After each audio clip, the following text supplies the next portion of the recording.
My mom booked a family trip using my credit card without consent, then told me I wasn't welcome. I didn't say a word, just took one action that turned their vacation into a disaster. I'm Max, 24 years old, and I've always been the responsible one in my family. You know the type, the one who somehow becomes the de facto tech support, emotional support, and financial backup all rolled into one. I moved out when I was 20 and have been living on my own since, working a stable remote job in design, paying my bills and keeping my distance from the chaos that is my family. They're not all bad, not all the time, but when it comes to guilt trips and passive-aggressive manipulation, they could run a masterclass. Especially my mom. Now, my mom has this charm about her that works on most people, a sweet smile, a soft voice, and that concerned parent aura that makes strangers think she's just the most loving, generous person alive. She can be when it benefits her, but when things don't go her way, that mask comes off fast. Growing up, I was constantly reminded that my accomplishments were only possible because of her sacrifices. If I ever hinted at doing something on my own terms, I was met with sarcastic quips like, "Sure, Max, you know everything now, don't you?" Or, "Let me guess, you think you're better than us?" Still, I kept the peace. I showed up to the holidays, sent birthday gifts, and called often enough to avoid the "you forgot about us" speeches. But things started shifting last year. I got a pretty big promotion, more responsibilities, yes, but also a serious pay bump. I didn't tell anyone at first, not because I was trying to hide it, but because I knew how the conversation would go. My family has this sixth sense when it comes to money. The second they suspect you're doing better, they start circling like vultures looking for a way to benefit. But I slipped up. My younger sister, Lena, 19, came to visit for a weekend, and during dinner, she saw a bank notification pop up on my phone. It was a deposit. A bonus, and it was generous. Her eyes lit up.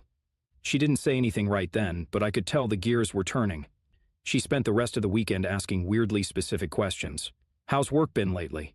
Are they treating you well? Must be nice not having to worry about rent. Do you still use that budgeting app? I need help with mine." It was subtle, but I knew where it was going. Sure enough, about a week later, I got a group text from Mom titled, "Family Vacation 2020. 5. There were pictures attached. A beach resort, palm trees, and some itinerary screenshots. The message said something like, "We haven't done a big family trip in years. It's time to make memories again. I found this amazing deal if we book by next week." I stared at it for a good 10 minutes before responding because here's the kicker. There was no question, no. "Would you be interested? Or do you think you could help us make this happen?" It was presented as a done deal. I scrolled up and saw my name already listed under Room 2 Max. I replied with a simple, "Looks nice." "Who's paying for all this?" Mom responded almost instantly. "We were thinking you could cover it. You've been doing so well lately, it would mean a lot to the family." Red heart emoji. Now here's the thing. I could have afforded it, not easily, but I could have shuffled some stuff around. But that wasn't the point. There was no discussion, no planning, just an assumption that because I'd been responsible and worked hard, I now owed them a luxury vacation. I didn't reply, not right away. Cue the calls. First, Lena. "Come on, Max, don't be like that. We never get to do anything as a family anymore. It's not like we're asking for a trip to—" Then Mom. "You always say you want us to be close, but when we try to do something together, you're nowhere to be found." And then my aunt, who somehow got roped in, left me a voicemail about how family is everything and money comes and goes, but memories are forever. After a few days of this, I sent a calm, direct text. "I appreciate the thought, but I'm not paying for the whole trip. If you guys want to do something together, we can plan something reasonable and split costs. No dramatics, just the truth." That didn't go over well.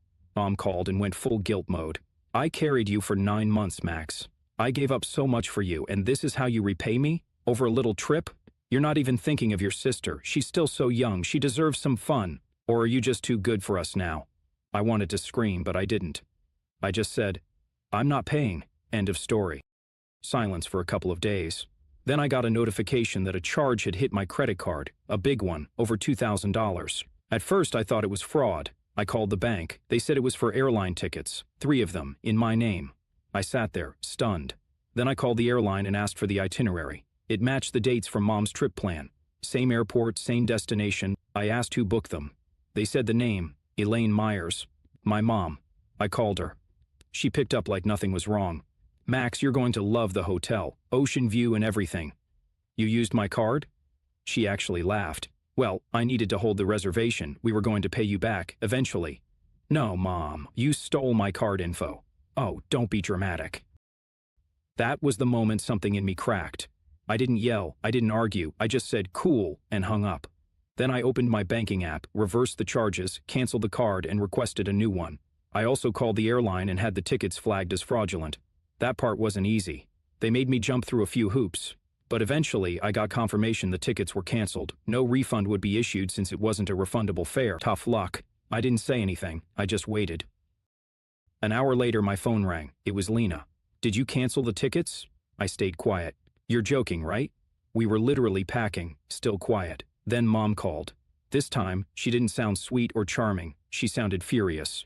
"You didn't really think you were coming, did you?" she said, voice dripping with contempt. "You're not even part of this family anymore." I smiled. "Cool," I said and hung up again. But that wasn't the end, because 2 days later, I got a letter from my mom's lawyer, or at least someone pretending to be. The letter claimed I had committed financial interference and caused undue emotional distress by reversing the charges and canceling the trip. And that was when things got really interesting. At first I laughed. I mean, how could I not? A letter from a supposed lawyer printed on plain white paper, no letterhead, no credentials, and filled with dramatic phrases like failure to comply and familial negligence. The sender's name at the bottom was James T. Reynolds, Esquire, which sounded like something pulled from a 90s courtroom drama. I did a quick search. No law license, no firm, no online footprint, nada. So unless my mom had stumbled across some discount legal service from a cereal box promotion, this lawyer was about as real as a soap opera plot twist. Still, it shook me a little. Not because I thought it was real, but because she was willing to go that far, that fast. I started wondering, what was this really about? Was it just about the trip, or had I somehow become this symbol of everything she resented, the one who got out, the one who didn't need her anymore? The next few days were quiet, but in that eerie, suspense movie kind of way, like the moment before a storm when the sky goes still. I didn't hear from my mom or Lena, which was rare. No calls, no texts, not even passive-aggressive hope you're okay messages. I should have enjoyed the peace, but instead, I felt like I was standing on a minefield. Then came the group chat. I was brushing my teeth when my phone buzzed again and again, ping, ping, like a slot machine hitting the jackpot. I opened it. The group chat now had 8 people, not just Mom and Lena, but my cousin Jake, my Aunt Marcia, my Uncle Greg, and 2 people I didn't even recognize at first. Apparently, word had spread, and they were all concerned about my erratic. Marcia was the first to chime in. "Mac, sweetie, we know your mom can be a little much sometimes, but this could have been such a beautiful time for everyone. Why blow it up over money?" Then Jake. "You reversed the charges? Seriously? Couldn't you have just said no?" And my favorite, from Greg, who I hadn't spoken to in 3 years. "Honestly, sounds like you've got a lot of bitterness you haven't dealt with. Maybe therapy would help." Therapy, because I didn't want to be scammed out of a few $1,000s.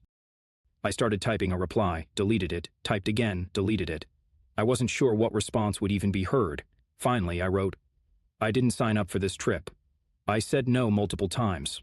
The tickets were booked with my stolen card info. I reversed a fraudulent charge. You can call that blowing things up, but to me it's just called setting boundaries. If you can't see that, then I think we all need a little space." And then I left the group. 15 seconds later, I got a text from Lena. "You're really doing this, huh?" I didn't reply. Another one came in. "You were always the favorite. Mom bent over backward for you. One little thing and you act like we owe you the world." The favorite. That was rich. I thought about the nights I stayed home to babysit while Lena went out, or the time I worked extra hours to cover her phone bill, or how I missed my college graduation because Mom got too sick to drive, only to post pictures on Facebook from a wine tasting an hour away. It was always the same script. "Max, be a team player. Max, don't make it about you. Max, we're family." Until I started saying no. But here's where things took a turn. A real, stomach-sinking kind of turn. The next day, my manager pinged me on Slack. "Hey, can we chat for 5? I figured it was project, so I joined the video call, coffee in hand, half listening, but her face was weirdly serious. "Hey, Max, I just wanted to give you a heads up. We got an email this morning." I froze. "From who?" She looked uncomfortable. "Someone claiming to be a family member. They accused you of fraud, said we should watch our backs and not trust you with sensitive information. They even attached screenshots of what looks like a police report." I blinked. "What?" She paused. "Don't worry, we know it's ridiculous, but I had to flag it to HR just to cover ourselves. I told them it was obviously personal, but I wanted you to know what's going on." After the call, I just sat there, completely still. I didn't even feel angry, not yet. Just numb. This wasn't just about money anymore. This was about smearing me, about control. Mom couldn't get what she wanted, so she decided to punish me in the most vindictive way possible. by making me look dangerous, unstable, untrustworthy, and what scared me most wasn't the HR notice or the stupid email. It was how fast she escalated. I opened my inbox, searched for anything from my mom's name, and there it was. An email sent 2 hours earlier. Subject line, "You left us no choice." There were attachments, screenshots of texts, all out of context. A blurry photo of me at a bar from 3 years ago, laughing with a drink in hand. A fake-looking Word document with the words "formal statement" in bold at the top. And the message itself was short, just one line. "Actions have consequences, Max. You'll see that soon." My heart was pounding, not out of fear, but something deeper, something hotter. I had spent years swallowing my words, keeping my distance, trying to be the good son. I had forgiven more than I should have, tolerated what I would never advise a friend to tolerate, but this was war, and I wasn't going to sit back and watch her try to burn my life down, not this time. I didn't sleep that night. I tried, lay in bed, eyes open, staring at the ceiling, but my brain wouldn't shut off. It kept spinning through memories like a tape on fast forward. Birthday parties, where I was scolded for not sharing enough. Late-night arguments about money. My mom crying in the kitchen after Lena crashed my car, blaming me for not watching her better. It was all playing in a loop now. Recontextualized by that one email. "You'll see that soon." She hadn't just crossed a line. She'd set the whole map on fire. By morning, I had a plan. Not revenge, not yet. That part would come later. First, I needed to protect myself. I started by calling my company's HR team. I explained the situation in more detail than I had with my manager. I told them I suspected a personal vendetta, that someone from my family was impersonating me or sending emails with false claims. Thankfully, HR was understanding. One of the reps, Dana, even said, "We've seen things like this before. Family can get messy." They logged everything and assured me they'd filter any future emails from my mom's address or anything similar. Next, I called my bank again. I confirmed the previous reversal had gone through, but I also asked them to block any future charges from the airline or the travel agency Mom had used, just in case. Then I went through every online account I owned, changing passwords, enabling two-factor authentication, and locking down anything that could be used against me. Venmo, PayPal, even my old Facebook account. I deleted the email from my mom, but not before saving every attachment and taking screenshots of the message just in case. It was around noon when I got the next surprise, a knock at my door. Not a soft, polite one, not a package delivery. This was the kind of knock that said, "I know you're in there." I checked the peephole. It was Lena, alone. I waited 5 seconds, 10, then opened it just enough to peer out. "Can I come in?" she said. No hello, no smile. "What do you want?" Against my better judgment, I let her in. She looked tired, like she hadn't slept either. Her eyes were ringed with smudged mascara, and her ponytail looked like it had been tied 3 days ago and never touched since. But the look she gave me wasn't apologetic.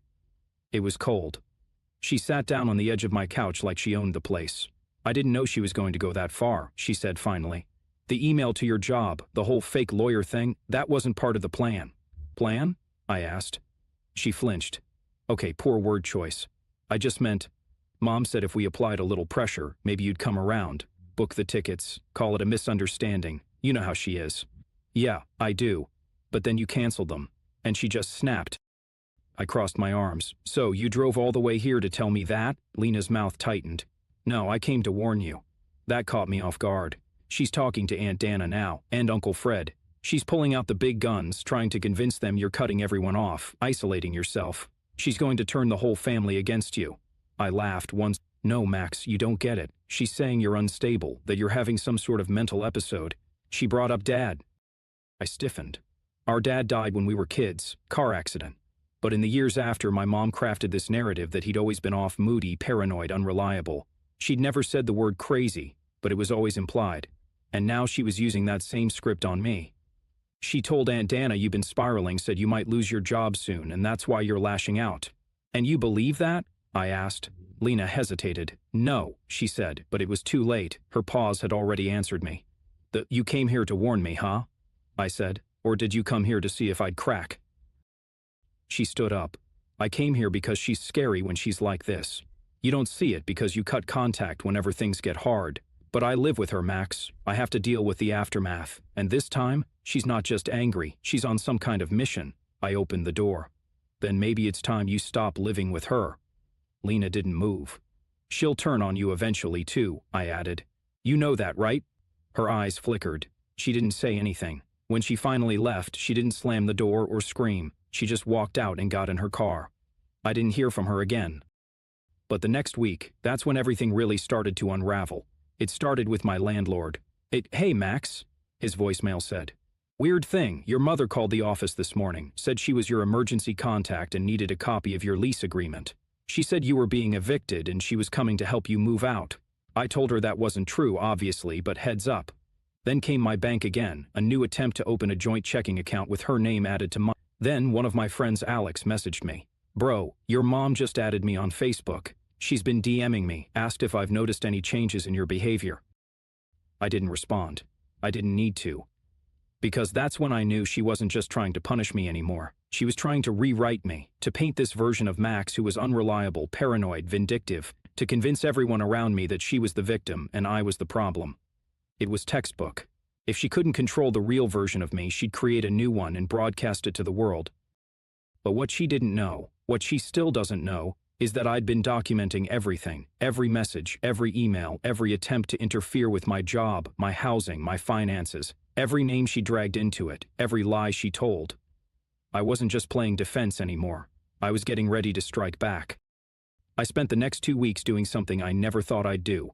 I lawyered up. His name was Trent. Not flashy, not aggressive, but sharp as glass and calm like a surgeon.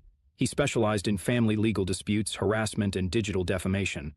After our first meeting, I sent him the full digital dossier I'd compiled. Emails, texts, voicemails, social media screenshots, even the fake lawyer letter. He was stunned by how organized I was.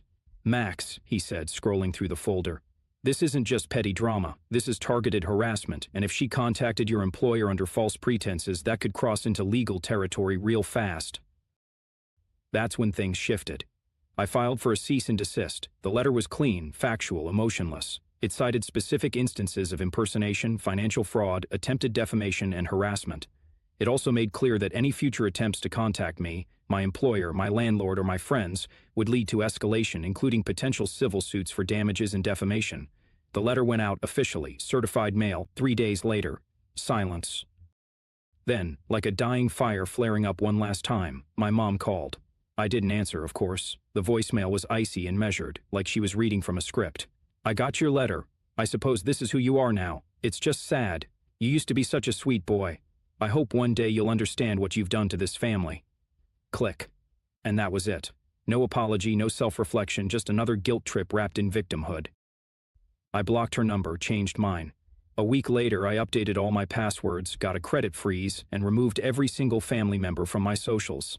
I even asked HR to set up a gatekeeper flag so that any external communication involving my name would come to me first. They were more than happy to comply. As for Lena, she messaged me 2 months later from a new number. It was short. You were right. She turned on me. I didn't reply, not out of spite, just peace. Real peace. The kind you feel when you finally put out the last ember of a house you should have left burning years ago. In the end, Mom didn't get her tropical vacation. She didn't get her money, or her leverage, or her control. All she got was a silence louder than any apology I could have given, and the cold realization that her manipulation didn't work on me anymore. I didn't just walk away. I shut the door for good. And let me tell you, the air is a lot cleaner on the other side.